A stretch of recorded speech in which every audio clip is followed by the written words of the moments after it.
Da Fresh Morning. Da Fresh Morning. Avec Gina ce matin sur les 104.5, on parle de la route. Oui, on parle de la route et vous savez que la route joue un rôle très important dans le développement socio-économique d'un pays. La route, c'est pas uniquement une voie comme ça, voilà, on la trace parce que on n'a rien d'autre à faire. Non, c'est vraiment parce que la route est en fait la colonne vertébrale, surtout les routes nationales, c'est la colonne vertébrale d'un pays. Et c'est bien que je parle de routes nationales parce que dans les différents types de routes qu'il y a, vous pourrez avoir des routes internationales, donc celles qui permettent le développement des échanges commerciaux, donc comme notre route qui est à la fois notre nationale peut aussi être notre route internationale étant donné que elle est connectée ensuite à la route qui va jusqu'au Cameroun, donc elles permettent le développement des échanges commerciaux, le transport des biens et des marchandises et la réduction bien sûr des coûts de transport aussi. Vous avez les routes urbaines qui elles ont une importance capitale par rapport à la réduction du coût de la vie, la diminution des accidents de la route, la fluidité des activités économiques quand les gens se lèvent le matin pour aller au travail et ainsi de suite, ou transporter le carburant ou enfin ce genre de choses. Et puis vous avez les routes rurales qui elles permettent de désenclaver les zones de production en améliorant l'écoulement des marchandises vers les villes et réduisant les coûts de transport, en améliorant l'accessibilité aux services de base tels que les services de santé, les écoles, l'accès au marché des produits agricoles et ainsi de suite. Alors vous devez certainement vous demander pourquoi en ce lundi post-marathon, on parle de la route parce que oui, ce week-end, l'ensemble des réseaux sociaux a été inondé d'images de coureurs du marathon. Donc, c'était ou orange, ou jaune, ou rose.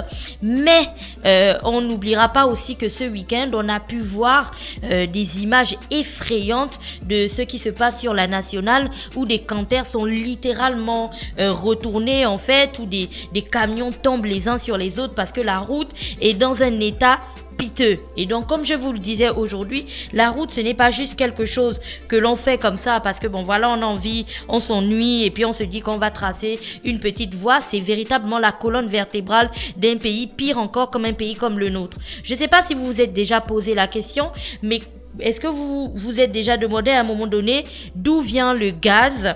D'où vient le gaz ou alors le carburant qui est livré dans des provinces telles que le Wellington, dans des provinces telles que le Haut-Ogooué, dans des provinces telles que l'Angounié. Est-ce que vous vous étiez demandé, quand vous vivez dans ces provinces-là, d'où vient le gaz que vous achetez à la station-service ou le carburant même que vous y achetez? Le gaz, mais c'est pas ce qui baille. Voilà, le gaz, c'est le gaz, mais c'est pas ce qui baille. Le gaz, là, vient de Libreville, en fait. Ça part donc d'ici, de comment on appelle ça, la société gabonaise de raffinerie, Sogara, c'est ça. Ça parle de ces raffineries-là et ça va à l'intérieur du pays. Tout comme lorsqu'on est à Libreville et qu'on consomme toutes ces bouteilles d'eau, Anza, par exemple, qui était partenaire du marathon du Gabon. Donc, quand on est à Libreville et qu'on consomme toutes ces bouteilles d'eau ou que, un geste tout banal, on va dans un magasin, on achète un paquet de sucre. Est-ce que vous vous êtes déjà demandé d'où venaient ces bouteilles d'eau et ces paquets de sucre? Ça vient de l'intérieur du pays. Ça vient du Haut-Ogooué. Donc, le sucre viendra de Sukaf et puis l'eau viendra de la zone vers Okonja là-bas. Enfin, bref, dans les plateaux Bateke où Anza est produit. Bref, il y a plein de produits comme ça. Tout comme la banane aussi qui en majorité vient du Wellington et le manioc qui en majorité viendrait, une partie viendrait de l'Angounié, une autre partie viendrait du Wellington. Bref, c'est en fait le carrefour. Donc, Libreville, c'est un petit peu le carrefour où tous ces produits-là se retrouvent. Et là, je vous parle des produits qui viennent par la route. Je vous parle pas de ces choses importées qui viennent d'Europe, donc les pommes de France, les oranges et ce genre de choses qui viennent par bateau et qui viennent d'Europe. Non, je vous parle des choses que nous plantons chez nous, des choses que nous produisons chez nous et qui viennent par la route. Là, je vous parle des marchandises. Après, vous avez bien sûr les hommes. C'est vrai que pour vous, ça peut sembler anodin comme ça, mais il y a des personnes dont l'activité principale se situe entre Libreville et l'intérieur du pays. Ça peut être des routiers, donc toutes ces personnes-là qui conduisent ces camions. Ça peut être les femmes qui se retrouvent au marché, qui peuvent faire 2-3 voyages par mois, dans le mois à l'intérieur du pays ou à la frontière du Cameroun pour s'approvisionner en marchandises, pour revenir vendre ici. Donc la route, c'est aussi une question le déplacement des populations en fait.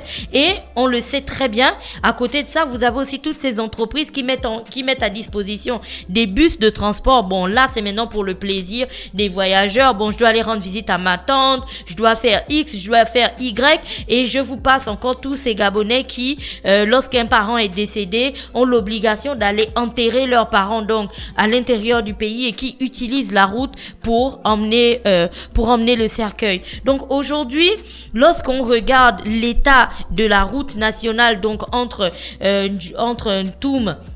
Ntoum et Congo, on se demande véritablement ce qui est fait ou véritablement ce qu'on attend avant de daigner réparer cette route. Parce que comme je le disais, quand je le lisais ce matin, on disait que le fait d'avoir une route bien entretenue, une route internationale bien entretenue, ça permet le développement des échanges internationaux, mais ça permet aussi la réduction des coûts de transport. Aujourd'hui, c'est un petit peu comme on en parlait en off ce matin avec Dafresh.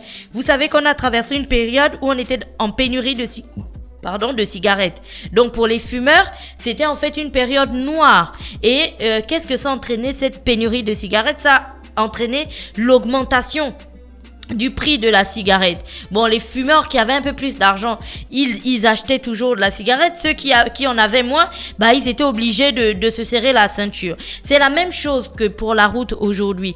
Pour toutes les personnes qui ont envie d'aller dans une zone qui dépasse Ntoum et Congo, donc si tu as envie d'aller à Lambaréné, si tu as envie d'aller à Mouila, si tu as envie d'aller à Oyem, maintenant les transporteurs, c'est eux qui font la loi parce que la route est dans un état tel qu'ils ne risquent pas uniquement leur voiture, ils risquent aussi la vie de leurs employés, mais ils risquent aussi plein de problèmes parce que c'est la vie de toutes les personnes qu'ils transportent qu'ils risquent en empruntant cette route, tout en sachant que la même route, c'est celle qui permet aussi de transporter le bois. La même route, c'est celle qui permet de transporter les conteneurs. La même route, c'est celle qui permet de transporter la viande. Enfin bref, toutes les marchandises que vous pouvez imaginer, dont on a besoin en fait au quotidien. Et donc on se demande ce que l'État attend concrètement pour aller régler le problème de cette route, parce qu'on parlait bien sûr de Lambaréné et de Njolé qui étaient inondés il y a pas très longtemps, mais comment est-ce qu'on approvisionne ces zones-là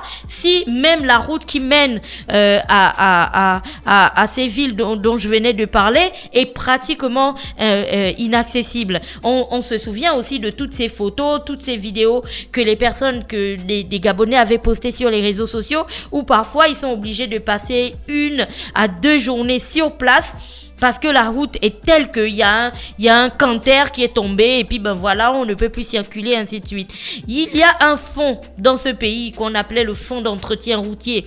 Je sais pas s'il existe encore, mais j'ai envie de me demander à quoi ça sert d'avoir un fonds pour l'entretien de la route si le fonds en question ne sert à rien en fait. Vous me direz, oui, on entretient la route et je m'en vais vous demander quelle est la route que vous entretenez. On a envie de le voir. Mais rien que la nationale, lorsque vous allez à l'intérieur du pays, on doit normalement libérer les voies. Tu sais, quand l'herbe pousse, on coupe cette herbe-là en fait pour que la visibilité des conducteurs soit améliorée. Mais même lorsque vous prenez la nationale, vous voyez que cette herbe n'est pas coupée. Alors le goudron, on n'entretient pas. L'herbe, on ne coupe pas. Les marquages au sol, on ne les met pas. Les panneaux qui sont sur la nationale survivent encore parce que c'est un petit peu loin, mais ceux qui ont été arrachés, ils ont été arrachés il y a belle lurette. Il n'y a plus personne qui les remplace. Et puis on a envie donc de se demander à quoi sert le fonds d'entretien routier en question s'il existe encore. Le gars qui gérait ça est en prison.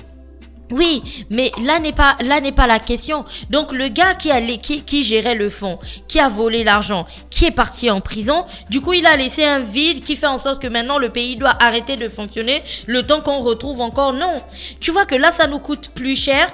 Premièrement, ça nous coûte plus cher, mais en plus, c'est vraiment ça, c'est les éléments caractéristiques des pays. Bref, donc il est très important aujourd'hui de réfléchir à la question de la route et de travailler à améliorer cette route. J'ai vu que le boulevard, par exemple, j'ai été très surprise. Tu sais que le boulevard, il y avait de grosses crevasses pratiquement au milieu de la route. Et en passant sur le boulevard, donc pendant le marathon, j'ai été surprise de voir qu'il y avait plus de trous. C'est une très bonne nouvelle. De la même manière qu'on entretient le boulevard, c'est de la... Il y a un gars qui voulait 8 milliards pour faire les trous là. De la même manière qu'on entretient le boulevard, c'est de la même manière qu'on doit prendre soin des routes de l'intérieur du pays, surtout lorsqu'on se dit qu'on est parti sur une lancée d'encouragement de je sais pas, de l'agriculture, d'encouragement des productions locales et ainsi de suite. Comment est-ce qu'on va transporter ça? Et si on est parti dans une logique où on parle de décentralisation, si on est dans une logique où on dit qu'il faudrait plus que la majorité de la population gabonaise soit concentrée à Libreville, il faudrait aussi commencer par faire en sorte que les gens qui vivent à l'intérieur du pays aient au moins accès au minimum. Le minimum, c'est la route. Le minimum, c'est les routes aussi, les routes nationales, les routes urbaines, les routes rurales, qui permettent aux gens de rejoindre des centres de santé, de rejoindre des écoles, de rejoindre des magasins, des centres commerciaux et ainsi de suite. S'il n'y a pas de route, c'est comme si on vivait en fait dans la forêt. Et on est bien d'accord qu'en termes de développement, c'est vraiment limite. Donc, on ne devrait plus avoir les images qu'on a observées ce week-end sur les réseaux sociaux. Et il est donc très très important que le gouvernement prenne cette question à bras le corps, tout comme on a décrété l'état d'urgence lorsqu'il s'agissait de Njolé et de Lambaréné, c'est ça? Oui. Je pense qu'il est aussi temps de décréter l'état d'urgence pour cette route. Ça fait des mois, sinon des années, sans m'avancer que c'est comme ça. Et je pense qu'il est temps qu'on se pose un moment et qu'on commence à réfléchir à un plan d'urgence pour réparer cette route. Voilà. Merci Gina qui était avec nous ce matin sur les 104.5 Urban FM, la station urbaine dans l'UDA Fresh Morning, le réveil matinal, le plus haut de la capitale, sur la radio, la plus haute de la capitale. Restez connectés, on se retrouve juste derrière. Stop Fresh Morning.